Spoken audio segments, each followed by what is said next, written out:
This is a Eurofar review of Wurfel Bohnanza by Uwe Rosenberg. So Uwe Rosenberg you'll know from games like Agricola, more recently Caverna, and his previous games La Havre. I never know how to pronounce that. And Ora et Labora, At the Gates of Loyang. Well, before all of those games, the game Bohnanza was his big hit, the trading card game where you... not a trading card game in the sense of Magic the Gathering and that sort of thing. A game where you have a hand of cards and you're trading them with other players while you try to build up your bean fields with this silly sort of artwork of these beans of all different types and personalities. Wurfel Bohnanza is a fairly recent release, I mean in the last couple of years, and it's a dice game based on that sort of Bonanza world and Bonanza aesthetic. A very simple dice game. So let's have a little look at how it plays. In Wurfel Bohnanza, the Bonanza dice game, we have a handful of dice, so that is 7 dice. Here, they're actually in 2 different colours, although it's quite hard to see the distinction, but there are 3 of this sort of eggshell colour, and then there are 4 of the white colour. So you may be able to see the subtle distinction between the 2, but it's quite hard to actually see in any light, not just in poor light like I've got here this evening. But there's a card here which shows what the different surfaces are, because the surfaces are different. So on the eggshell sort of coloured 3 dice, these are the only ones that are going to give you the opportunity to roll purple. Whereas on the white ones, they're going to be the only ones that will give you the opportunity to roll yellow or red. The eggshell ones also have green on them. So we have this card to refer to throughout the game. But what we're going to be doing during the game is trying to roll different orders. So the first order for this player would be he needs to get a red and a green. Once he's got a red and a green, he can start working towards 3 blues. Then he can start working towards 2 blues and 2 browns. And then he can start working towards 3 pairs of any colour. So 3 different pairs. At this point he's earning money. So once he's completed the 2 blues and 2 browns, he's earned a coin. And as with Bonanza, the card game, the back of these cards represent coins. So we can take one of these and that will be a coin that we add to our supply. Once he completes this one, he's now earned 2 coins. Then he's earned 3 coins, and finally, once he's completed all of them, he's earned the 4 coins at the top here. And he can cash this in at any point, so he could stop here and just have 1 coin and start working on a new card. Or he could keep going and only cash it in when he gets to 3 or 4, and then he'll take 4 of these cards and put them into his supply.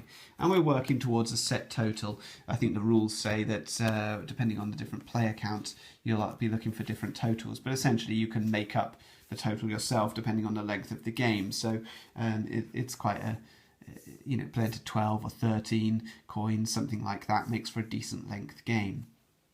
Now, the other card is used to cover up as you complete. So as I complete the first one, I'll cover it up, then I'll cover up the next one, and the next one, and so on.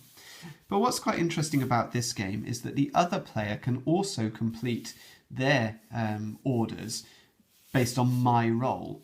So the way that the game works is that I would roll initially, and I always have to keep one of the dice, at least one, and place it on the field over here, which means it's removed from the game. But before I do that, I check whether I've completed any orders. So I'm looking for a red and a green. I haven't completed that. My opponent is looking for 2 browns or 2 purples. We didn't get that either. So I'm going to place 1 green on the field. Now, I've also got to bear in mind that I'm going to be looking for 3 blues in a minute, so it's quite tempting to also place 2 blues up there because that's going to help me towards that. So I think I'll do that. I'll place 2 blues there as well. Now I get to roll again, and I keep going until I've put all of them on the field. So I roll again. Now I've got a purple, a yellow, a green, and an orange. I still haven't got my red. My opponent, he hasn't got 2 browns and 2 purples either, so he hasn't completed either. So I'll put aside, well, it doesn't really matter what I put aside. Maybe I'll go with the green, just in case I get up to this 3 pairs, which seems very unlikely at this stage. So I'll roll again. There we go. Now I've got my red. My opponent, he's got 1 purple and 1 brown, but he hasn't got 2 purples or 2 browns. He's not allowed to use any on here. There aren't any purples and browns as it happens, but if there were, he wouldn't be allowed to combine those. So now I can put the red on here. This now means that I have completed my first one. I can keep going because I'm now looking for 3 blues. So I roll again. No, I haven't got 3 blues. My opponent hasn't got his. I've got to put 1 to one side. So I'll put my other blue on there, and my green rather, and now I roll again. No, so I didn't get my blue, so I didn't get to continue up. These dice now come back, and my opponent will take his turn and try and complete their ones. They'll keep climbing up. You'll see on his card that when he gets to the top here, at the top, he needs 7 dice of any type, but he cannot have any blues or any purples in order to score the top one. And so there are these interesting little mixes amongst these different orders. Here, this order is 5 dice, and they can be any combination of orange and blue. This one here is 3 of a kind of 2 different types. This one is 3 dice of a combination of orange and yellow, and so on. Lots of different ways. Okay, here we've got, you need either 3 browns and 2 others, or 3 of a kind of any type and 2 browns. So there's lots of different interesting combinations on here. And that is how you play Wurfel Bohnanza. The game ends when somebody has gathered whatever the value of coins that you're playing to is. A lot of these Yahtzee variants can feel very much like a solitaire exercise. I take my turn, then you take your turn, and each time I'm building up my score and you're building up your score, and then whoever hits the set total first wins, where you're not really playing together. Some of the games will introduce a little bit of interactive stuff where I might be able to affect your score or something like that, but not always.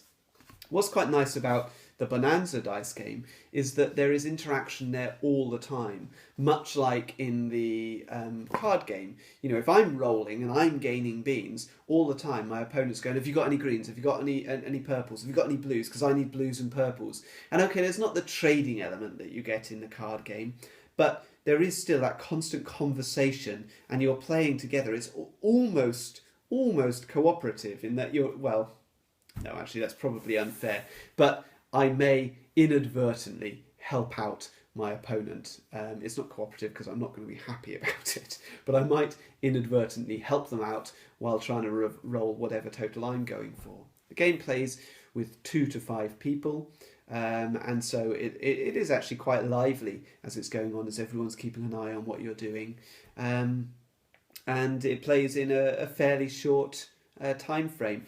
So ultimately, it manages to achieve quite a lot of interaction with only a small number of dice. I mean, with dice games, I think the reason that they're played so solitaire is because dice are quite expensive things. And so if you've just got one small handful of dice, how are you going to make that interactive?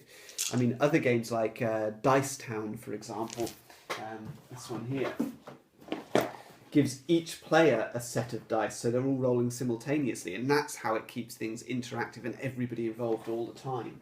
But that's not normally true of the smaller sort of dice games that you see. Generally, one player goes, then another player goes, then one player goes, another player goes. Wurfel Bohnanza is very good at increasing that interactivity, and as a result, it's quite a lot of fun in a very small package, and cheap too. The components are nice. These dice, they're printed on rather than engraved, but the images are very clear and very bright. I haven't shown any sign of wear yet. I haven't had the game for that long, but I have had a few games with it, and the images are nice, you know, and they fit in with the aesthetic of that Uwe Rosenberg sort of classic Bonanza. So, all in all, I was quite impressed with Wurfel Bohnanza, and I think if you're looking for a simple dice game as a filler or to play with your family, this is a good one.